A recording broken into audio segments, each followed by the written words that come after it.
ទិដ្ឋភាពនៅសួនច្បារមាត់ទឹកនៃខេត្តតាកែវនិយាយចំចិត្តដល់ត្រឡប់គិរីវង្សយើងហ្នឹងគឺស្អាតនេះទិដ្ឋភាពសួនច្បារមានកន្លែងដើរកន្លែងហាត់ប្រាណនិយាយចំក្មេងៗមិននឹងច្រើនហើយខាងមុខនោះក៏មានគេលក់ឲ្យច្រើនដែរតែសំខាន់ណាស់ទេសភាពនៅពេលក្រោយនេះវ៉ាวนមហើយថ្ងៃរៀបលេចគឺស្អាតហើយ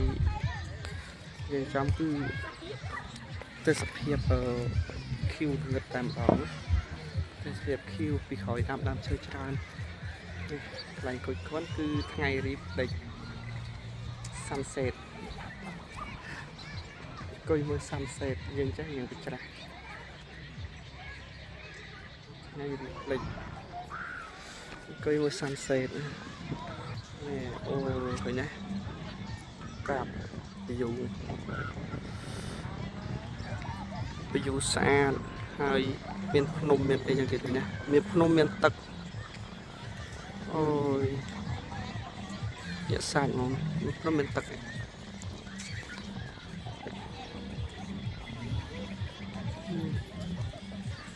ខ្យល់មកឡើងត្រជាក់ក្មេងៗលេងអ្នកដែលហាត់ប្រាណក៏មានអីក៏មានចឹងច្រើនតែសំខាន់ sunset ទៅពេល sunset ទៅយើងមក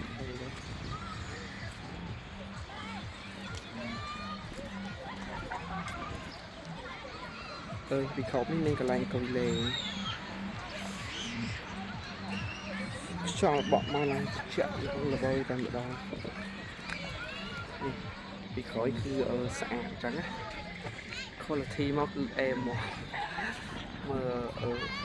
ទេសភាពទៅចំណាត់ព្រះតទ្រីភ្លេចហើយគឺខ្យល់បក់មករំភើយមានភ្នំមានអីចឹងមកស្អាតណាស់ឃើញហើយចង់អង្គុយលេងបងយើងមកហាត់ប្រាំហាត់អីច្រើនណានៅមុខមានកន្លែងទីលក់ដូរញ៉ាំអាហារញ៉ាំអីច្រើនតែ